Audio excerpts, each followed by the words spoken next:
Two Favorite Realtors on the internet. That's Welcome right. back. It's good to have you here on Friday, last Friday in February. Starting to wrap down the first quarter, and we've got a show for you that's going to be full of stats. And on the backside, 3 reasons, that we are not in a housing bubble. That's right. And there's 3 very solid reasons. I'm not an economist. I'm not a huge statistics guy. Yeah. But these things I think will be accessible to everyone at home, Yeah. and hopefully will allay any fears that you may have that this is anything like the 2007, 2008, 2009 That's right. housing bubble that we housing saw. crash. So Brian, Right. take us to the world of Stat stats. world. Stat world. We're gonna take you to stat world. Yeah. Yeah, guys, it's been a tough time to be buying and selling a house right now. I think most folks that have to sell a house are also like looking at the daunting task of needing to then buy one. Buy one. And therefore it does cause some apprehension to list. Yes. And so there's some headache and some apprehension there. And then if you are buying a house right now, oh my goodness, if you're like checking in live, Yeah. Oh my goodness, throw up your hands. Yeah.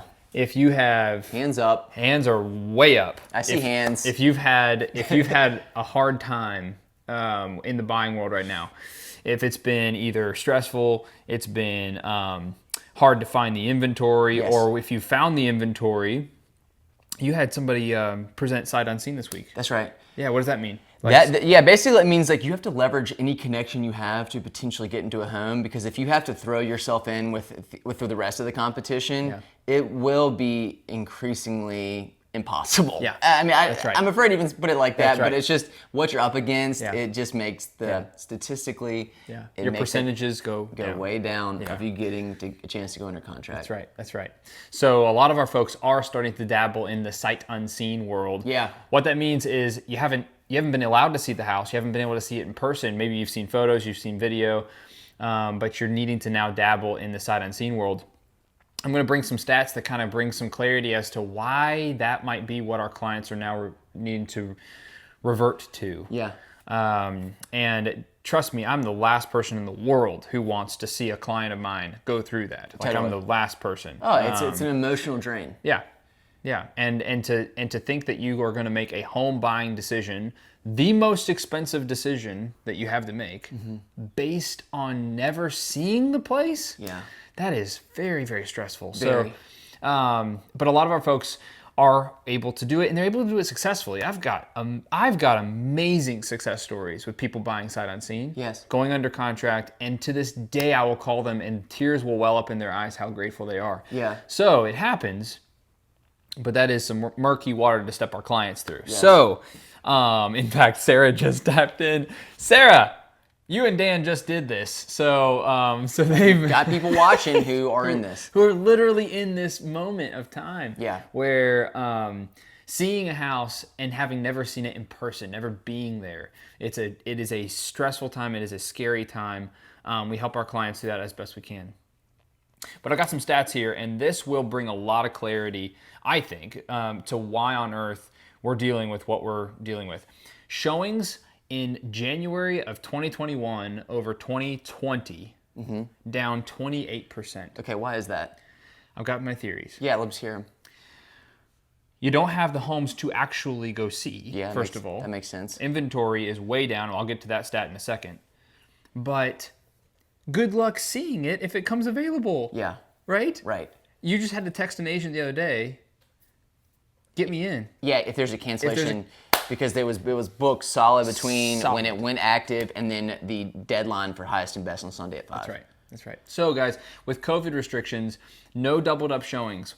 You have to have your own private showing window. Those go fast. Yep. Some of our clients are dealing with also homes going active sooner than they were advertised to go active. That's right. Yeah, that's tough. Which is so tough. Yeah. Because then you're late to the party. Yep.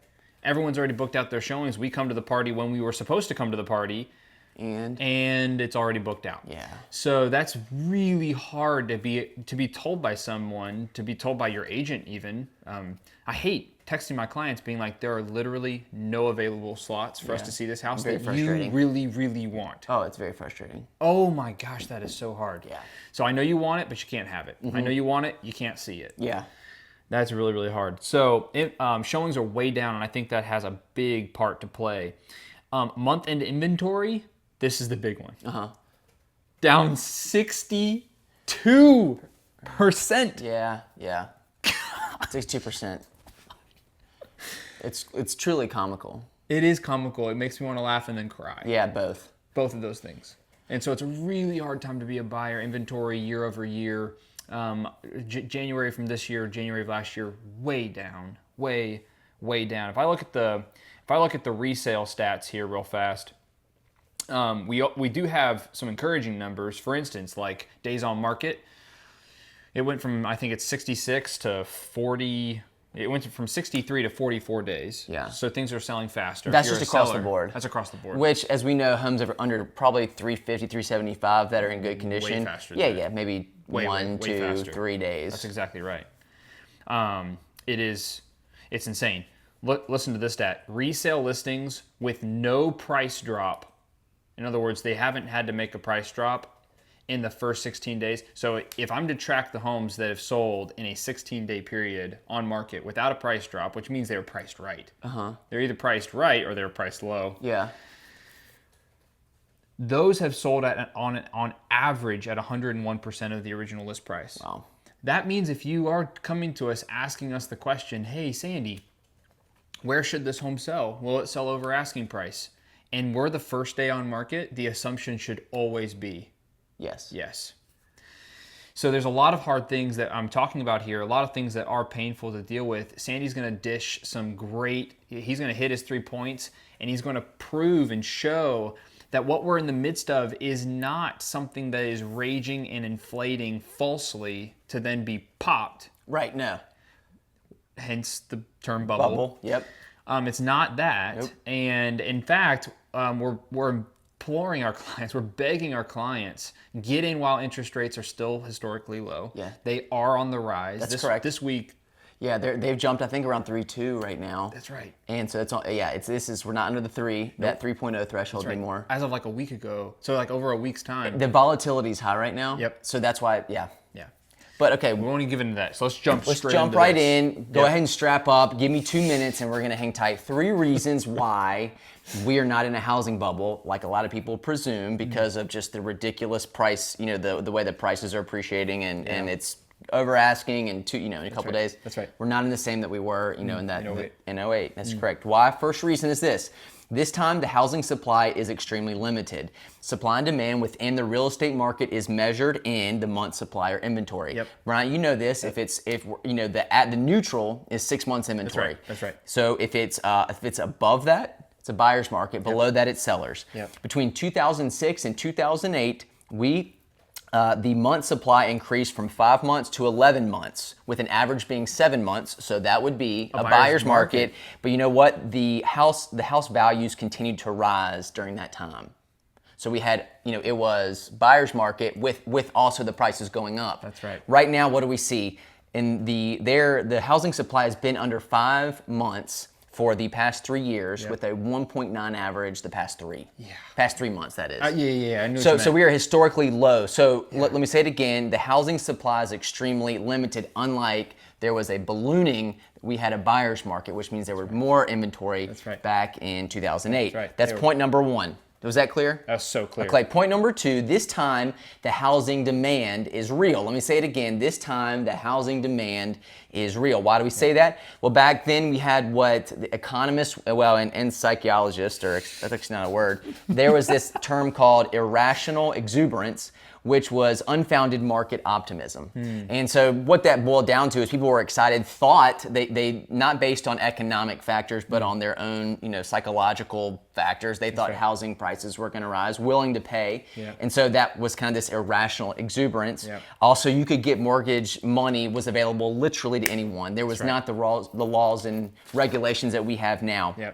So those were 2 reasons why, going back then, the demand was somewhat inflated and not real. That's right. But now, what do we have? We know that millennials, which is the largest group of people living in the U.S. right now, is starting to buy homes. They're having kids. They're getting married. 2 of the largest factors as to why people actually buy.